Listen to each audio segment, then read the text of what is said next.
Sensibiliser sur l'importance et le rôle des enseignants dans le système éducatif, tout en examinant la qualité de leur travail, c'est l'un des objectifs de la Journée mondiale des enseignantes et enseignants, créée en 1994 par l'UNESCO et célébrée le 5 octobre de chaque année. Cette journée, qui commémore la signature de la recommandation concernant la condition du personnel enseignant, est une occasion pour reconnaître la valeur de ce métier et rendre hommage à ceux-là qui jouent un rôle crucial dans la formation et l'éducation des enfants. C'est l'une des journées qui fait partie des 669 journées mondiales au monde.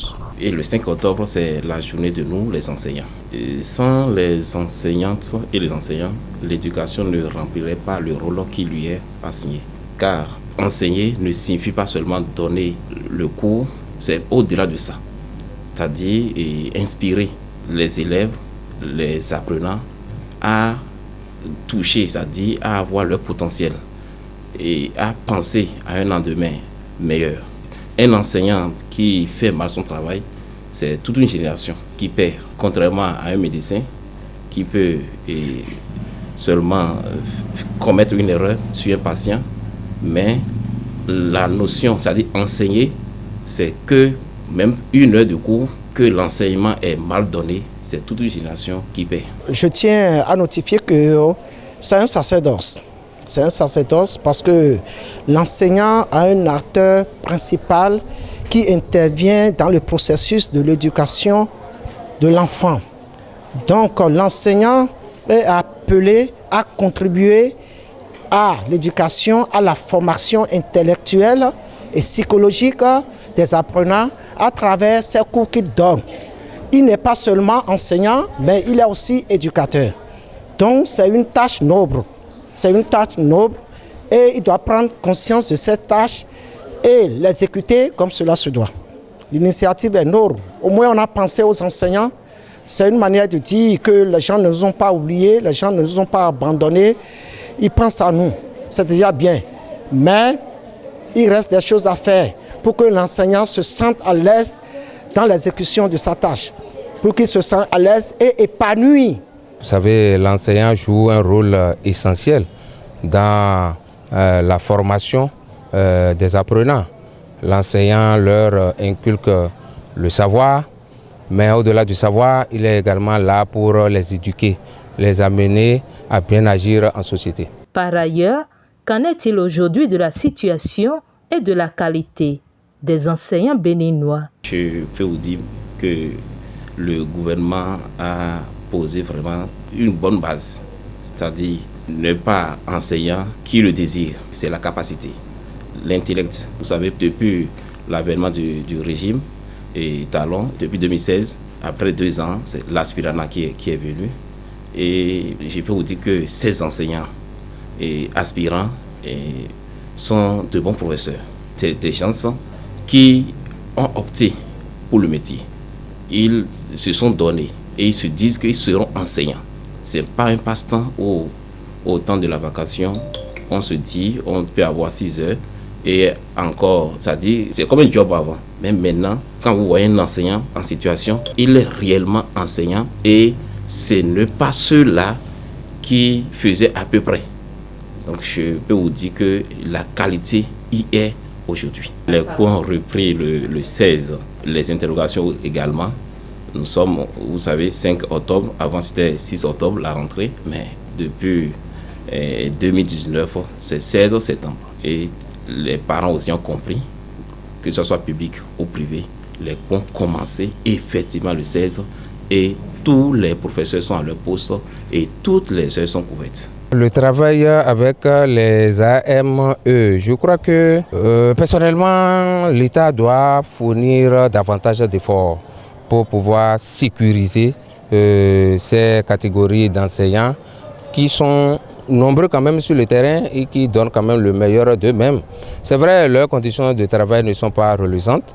L'État doit quand même déployer encore davantage de moyens pour les aider, les accompagner à mieux faire le travail sur le terrain.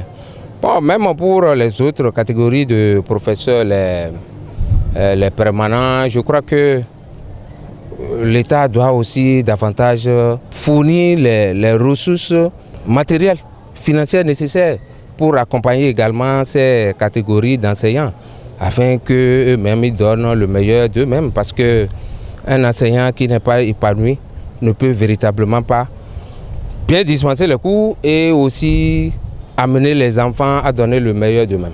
Valoriser les voix des enseignants vers un nouveau contrat social pour l'éducation, ce thème retenu à l'échelle mondiale pour célébrer cette journée, est apprécié. Si ça dépendait de moi, l'UNESCO ne devait pas prendre seulement une seule journée, 2 jours.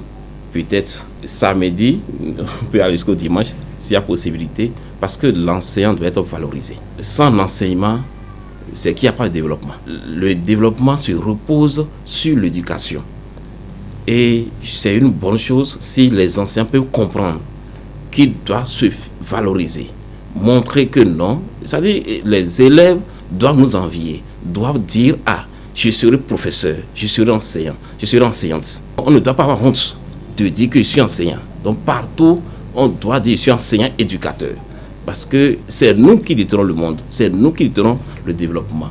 Et je suis fier d'être enseignant. À l'endroit de leurs collègues, des messages sont adressés. C'est un message d'encouragement, de persévérance dans l'enseignement de qualité qui doit permettre quand même un bon développement de notre pays. Je crois que c'est ça le plus important parce que sans l'éducation, aucun pays véritablement ne peut se développer. Donc j'invite nos collègues à plus d'ardeur au travail afin que le Bénin soit véritablement révélé. Je vais inviter tous mes collègues, tous mes confrères enseignants à s'acquitter ponctuellement et correctement de cette tâche qui est une tâche noble. Donc les enfants, nos apprenants sont avant tout nos enfants. Nous sommes aussi des parents.